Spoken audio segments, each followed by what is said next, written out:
Alright guys, we had loads happening over the weekend. Let's talk about it all today.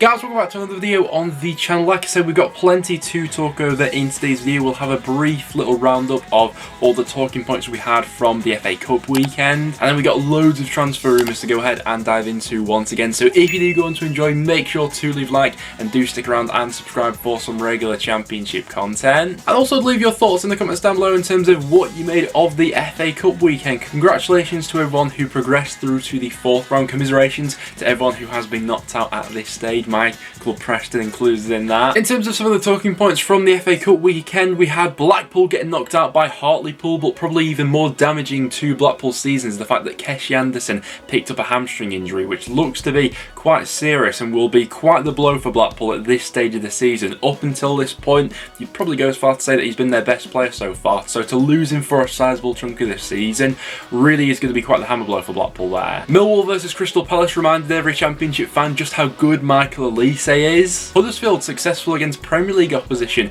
as they knocked out Burnley on their way to the 4th round. Sober Thomas with a couple of assists in that one. Wigan got the better of Blackburn in the local encounter as they went on to score a 94th minute winner. Cardiff against Preston was a pretty drab game in the end, to be honest with you, but Cardiff went on to win that one in extra time, although a couple of controversial decisions in that one. Probably the biggest story from the Championship though was Nottingham Forest knocking out Arsenal. They absolutely just love this cup tie, don't they? And fully deserving of it. I thought the Nottingham Forest were absolutely excellent for this one. They were defensively resolute. You know, we saw Steve Cook come into that back line. He was fantastic. Jed Spence on that right hand side was absolutely unbelievable. And then Lewis Graben comes up with the winner in the 83rd minute. Brilliant ball in from Yates into Graben, and what an atmosphere that looked like, you know, throughout the 90 and at full time especially. The City ground just absolutely erupted, didn't it? I think this just cements how far Steve Cooper's actually taken this Nottingham Forest side from the start of the season up until now, because where they were under Chris Hughton seemed like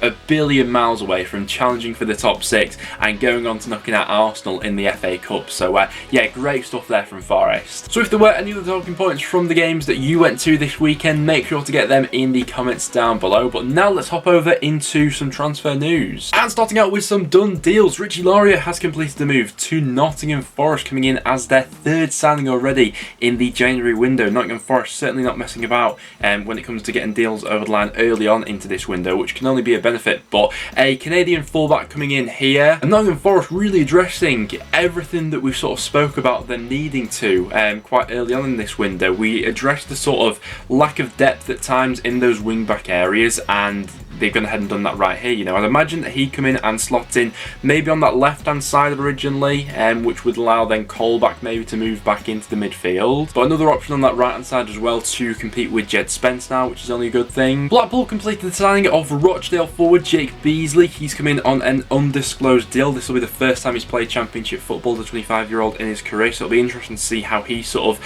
makes the step up from League 2, where he was doing fairly well for Rochdale. Scored 11 goals in all competitions this season. Blackpool certainly in need of a few more sort of reinforcements amongst those forward positions, and Beasley comes in and adds that. We saw Birmingham complete the loan signing of Taylor Richards. He's coming on loan from Brighton for the rest of the season. Birmingham in desperate need of a little bit more creativity in the middle of the park, and Taylor Richards will look to add that for the rest of the season. But those are some of the done deals we've seen go through in the Championship over the last few days. Now without any further ado, let's hop into some transfer rumours. And let's start out with the Kieffer Moore transfer rumour, which is quite the interesting one. He's currently been linked with a move to Bournemouth. Now Bournemouth obviously have Dom Solanke, currently one of the best strikers in the league, at their disposal, but what they don't have beneath Solanke is a bit of depth in that area and someone who can offer them something a little bit different, and Kieffer Moore would certainly add that. There's also been a few matches so far this season where Bournemouth have struggled to break down sort of deep lines, deep blocks that sit in against them,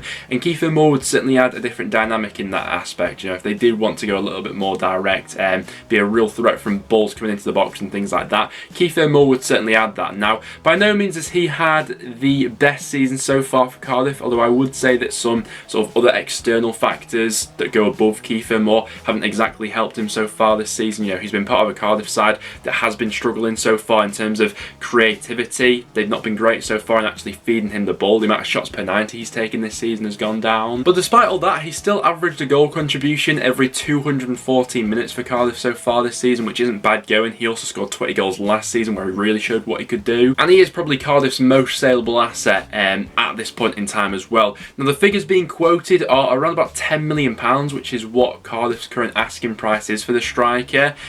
I'm not sure I could see Bournemouth meeting that valuation of him, having him only scored 5 goals so far this season. It's also worth noting as well that Cardiff manager Steve Morrison did come out in the press and said that he wasn't aware of any sort of concrete interest in the player, although maybe that's him sort of playing it cool as many managers do in this sort of situation. And Bournemouth are also being linked with a move for Blackburn midfielder Joe Rothwell at the moment. Rothwell probably going quite under the radar so far this season at Blackburn actually, because while, you know, all the praise and hype has been going towards Ben Barrett and Diaz, and you know, probably rightly so because he's their top scorer, Joe Rothwell's been doing a brilliant job in the midfield for them, having his best season to date, and really fits into this Blackburn system, playing as that number 8. He's been their most creative player so far this season. He's made more key passes than any other player in that Blackburn squad so far this season. 2 goals, 7 assists. Really quite a agile dribbler with the ball as well, and in terms of stylistically would probably actually be a nice fit into this Bournemouth side already, you know, albeit they do have quite a few options already in that midfield. He'd certainly give them another option in terms of goal output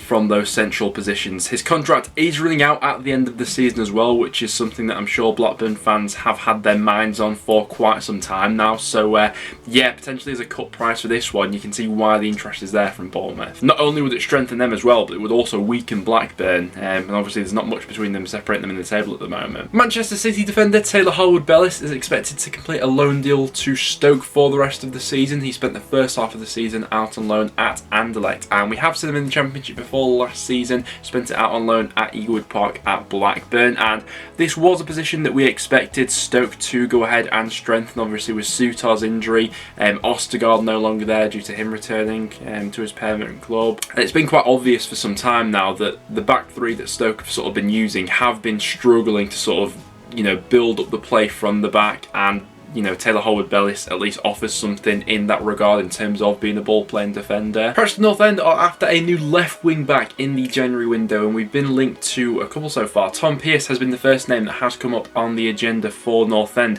Wigan reportedly trying to tie him down to a new contract, with his current deal at Wigan expiring at the end of the season, but this is probably the most obvious position that we're going to look to strengthen in this January window. We've got options who can play on that right-hand side in terms of, you know, Van der Berg can fill in there on a Sunday if he's ever going to get himself up to full fitness. We've seen Brad Potts there. Alan Brown can play that position as well. But on the left hand side, we've only really got Josh Earl who's able to play that position. So another left wing back is the priority, and Tom Pearce would be quite an interesting one, really. 23 years old and would be available on a fairly cut price given his deal was expiring at the end of the season. But yeah, time will tell on that one if he actually renews his contract with Wigan. And Ryan Longman has also been linked to a few Championship clubs as well, North End being one on the radar as well, the likes of Huddersfield and Nottingham Forest. Now he's currently on loan at Hull from Brighton, but could be recalled in the January window if Brighton were looking to sell him on and make a little bit of a profit on him. Hull have done really well lately to sort of transition him into a wing back, and he's really sort of thrived in that role so far. He's got a cracker of a goal at the weekend in the FA Cup against Everton as well. Another potential departure from Hull could be striker Josh McGuinness, who's currently come up on the radar of Wigan Athletic, who are looking to strengthen their forward options. And Swansea have had a bid accepted for MK Dons goalkeeper Andrew Fisher. This looked to be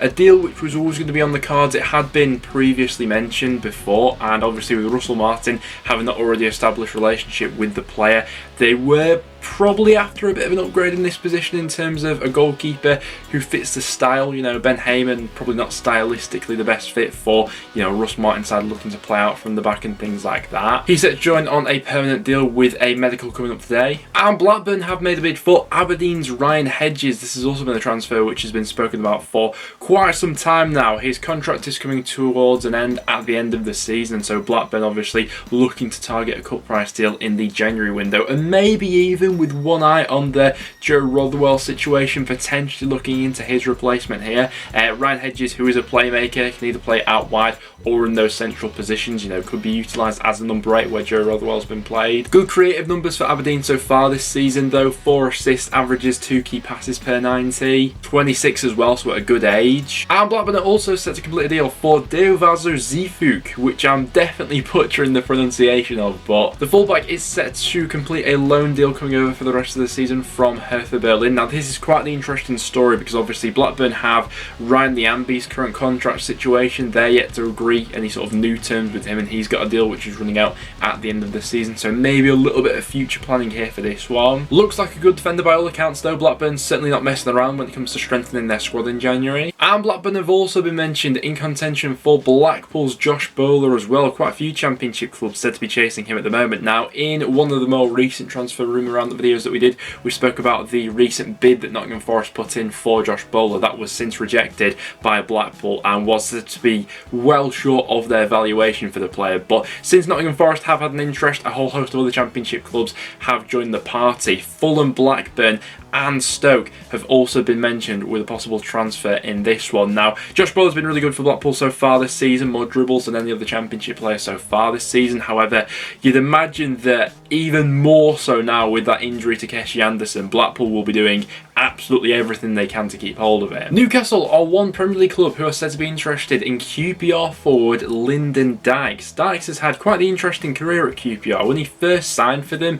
didn't really seem like he quite fit in there. His form wasn't quite, you know, he wasn't firing on all cylinders, but the more work that Warburton's got to do with him, the more of the player that we've actually seen up until this point, where he's now, you know, quite an effective striker in the Championship. 6 goals, 2 assists so far this season. Did get a goal over the weekend as well in the FA Cup. Crystal Palace, Norwich and even Bournemouth as well have also been mentioned in contention for this one. So QPR fans, what would be your sort of asking price around this one? Derby County have been mentioned in contention for Everton youngster Elliott Sims. Blackpool also mentioned in this one, but with them recently signing a striker, that may open up the door for Derby to get this deal over the line. It would obviously be on a loan deal. Previously played for Blackpool in the second half of last season, and his goals really helped Blackpool get up in the end. 10 goals he scored for them in the second half of the season. I think he probably would have gone out on loan at the start of the season as well, but I think he picked up an injury around about that sort of time of the season. But he's back fit now, and a loan move to the Championship would make sense at this stage of his career for that next sort of development. And Derby have also been linked with a move for Manchester United youngster Amad Diallo. Now obviously,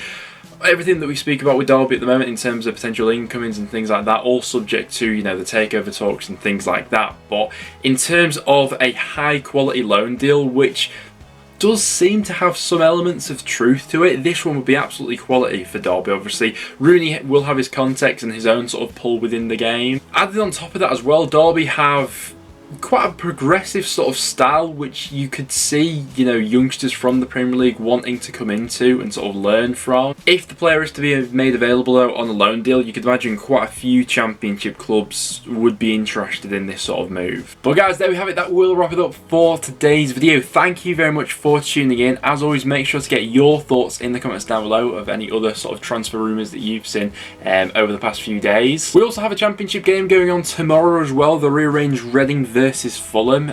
Score prediction for that one, I'm going to go 2-0 Fulham. I'm going to fancy Fulham to get back to winning ways in that one. We were also supposed to have Barnsley against Stoke on the Wednesday, but that's once again been postponed for the second time now, which I'm sure is quite the frustration for those sets of fans. But yeah, I'm backing Fulham for all 3 points in midweek. Feel free to leave your thoughts on that one in the comments down below as well. But apart from that, that will now wrap it up for today's video. Thanks for watching, guys, and I'll see you all in the next one.